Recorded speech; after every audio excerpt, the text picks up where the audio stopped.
Aloha, this is Uncle Onya from the Kauai Museum, and we are doing a lightning bolt.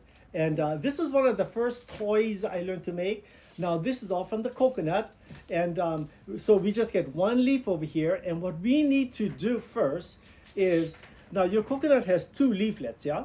But we're going to get as close to the midrib as possible and separate the leaflets from the midrib, just like that. Okay, so what we're doing is we separated the midrib from the leaflet, and then when the two leaves are together, the leaf closest to you falls first. With your right hand, you go behind the midrib, you pick up the leaf closest to you, bend it to the left. And then with your left thumb and index finger, you're gonna crease it and bring it all the way down so that you know you have a 90-degree angle. And then the next step, the right hand goes in front of the midrib and brings this over. There. So now we match up the pair and then we're perfectly perpendicular to the midrib. And then now the two leaves are together. The leaf closest to you falls first. Thumb, with your right thumb, you put it down, you pick up the leaf closest to you, push it away from you, parallel to the right side of the midrib. With your left thumb and index finger, you crease it. And then the one behind it goes completely over. Now, when you're doing the buggy whip, or even when you're weaving coconut, you have to use proper hands. In this case, what we're doing is I'm going to pinch it over here with my right hand and I weave it my left.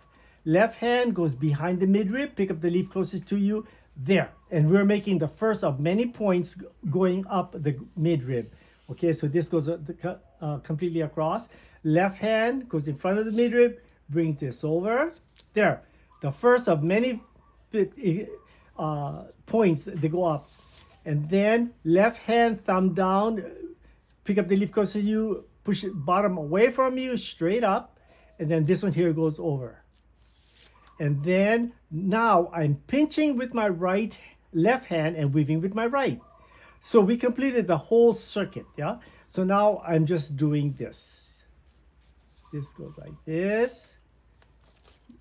And then I'm going to change hands and do this. So when the two leaves are together, the leaf closest to you folds first. And then remember, you got to change hands as you do it.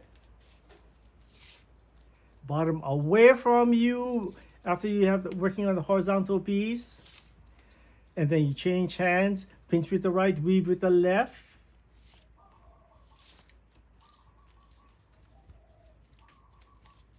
There we go. It's always good to get the leaves and throw it away from you.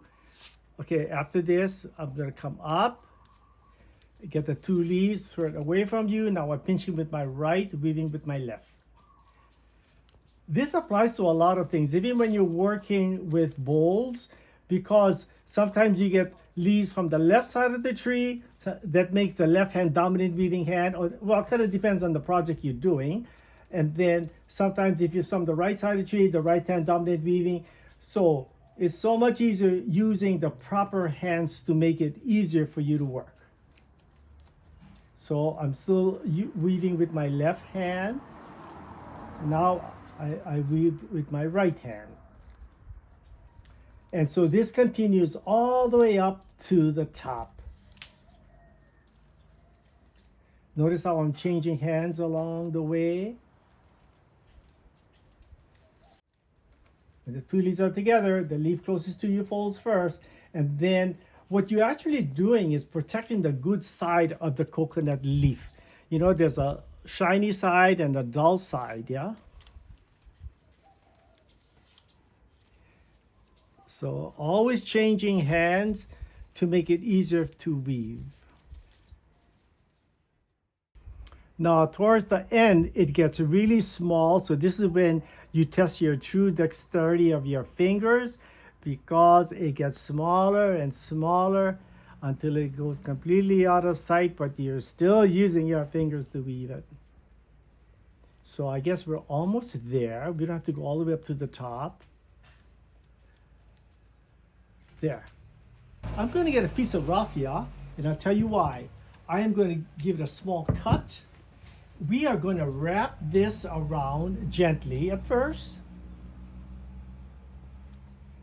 And this stops the weave, yeah? I put the lightning bolt between my knees.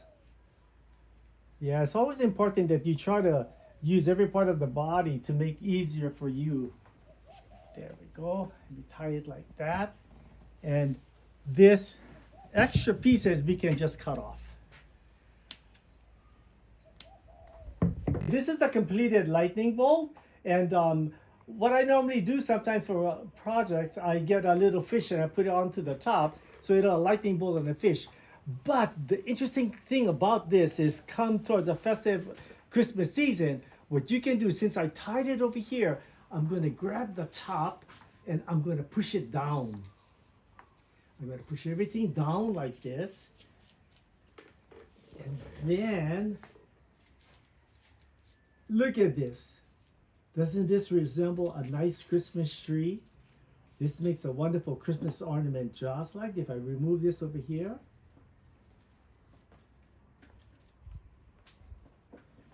Cut it like this. And this is your little Christmas tree that you can put on your tree as an ornament.